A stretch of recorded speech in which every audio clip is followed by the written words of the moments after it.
तो ये हमारा है अपर चेस्ट। और हम यहाँ से 2.5 इंच, यहाँ से अपर चेस्ट से लेके यहाँ 2.5 इंच पर हम जो चेस्ट, फुल चेस्ट, इसको हम कहते हैं फुल चेस्ट। तो इसको फुल चेस्ट कहते हैं। यहाँ से हम फुल चेस्ट मापते हैं, यहाँ से हम अपर चेस्ट नापते हैं। इसका क्या रीजन है? इसका वो महत्व है कि यहाँ पे शोल्डर में जो रिंकल्स आते हैं, झोल आता है और यहाँ गुब्बारा जैसा बना होता है, तो फिनिशिंग फिटिंग अच्छे से नहीं आती है और वो देखने में बहुत ज्यादा गंदा लगता है। तो इसलिए हमें ये माप भी लेना होता है। फिर हमारा आता है कमर का। कमर माप लेते हैं हम। कमर का माप ये हमें ले लेना होता है। ठीक है। फिर हमारी स्लीव लंबाई जितनी आपको रखनी हो आप उतना रख सकते हैं। और यहाँ से जितनी लंबाई रखनी है ये हमारी होती है लंबाई, और ये हमारी होती है ये चौड़ाई।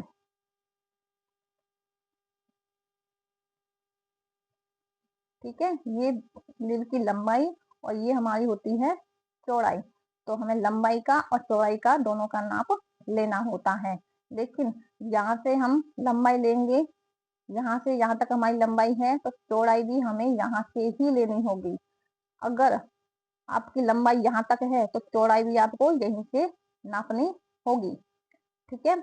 शोल्डर, ये शोल्डर हमें यहाँ से यहाँ तक माप लेना है। आर्मोल्स हमें यहाँ से लेके जो सेकंड क्लास है उसमें बताया है, आपने अगर नहीं देखी है तो पहले वो आप देख कर आओ, फिर आप यहाँ समझना कि आर्मोल्स का नाप माप पट्टी से, इंची टेप से मेजरमेंट कैसे लेते हैं। ठीक है। तो आप ये देख लेना। ये जो हमारा अपर चेस्ट होता है, अपर चेस्ट से ये ब्लाउज का जो गला होता है वो हमें ऊपर ही रखना होता है। अगर कोई डिमांड करता है नीचे का तो आप 1 इंच या 1.5 इंच आप इसको डाउन कर सकते हैं सिंपल ब्लाउज में। बाकी का आप नॉर्मल गला रखेंगे तो इस अपर चेस्ट जो लाइन होती है उसके हिसाब से हमें ऊपर ही रखना होता है, ना कि नीचे लेना होता है। ठीक है। पीछे का गला आप जितना चाहें उतना रख सकते हैं। तो हमारा हुआ ये मेजरमेंट का, इसको हम शोल्डर कहते हैं। ये जो लाइन है ये शोल्डर लाइन है, ये शोल्डर लाइन है, ये स्लीव की आ गई, ये अपर चेस्ट, ये अपर चेस्ट हुआ, और ये हमारा फुल चेस्ट, ये फुल चेस्ट हुआ, ये हमारा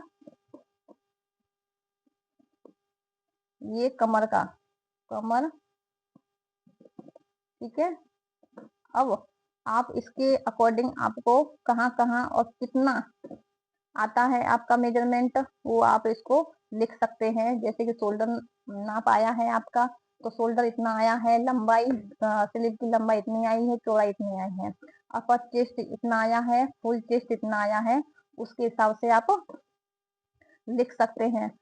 आपको इतना पता चल गया कि यहाँ से कहाँ कहाँ से नाप लेना होता है हमें और किस किस का नाप लेना होता है। अब मेन पॉइंट ये आता है, जैसे कि हमारे ब्लाउज ऊपर चढ़ जाता है तो उसका क्या रीजन है? वो ऊपर ना चढ़े उसका रीजन ये है कि यहाँ से जो शोल्डर टू अपेक्स हमें नापना होता है। अपेक्स पॉइंट जो हमारा उभरा हुआ, सबसे ज्यादा उभरा हुआ भाग होता है उसको हम अपेक्स पॉइंट कहते हैं, वो आपको नापना है। ठीक है।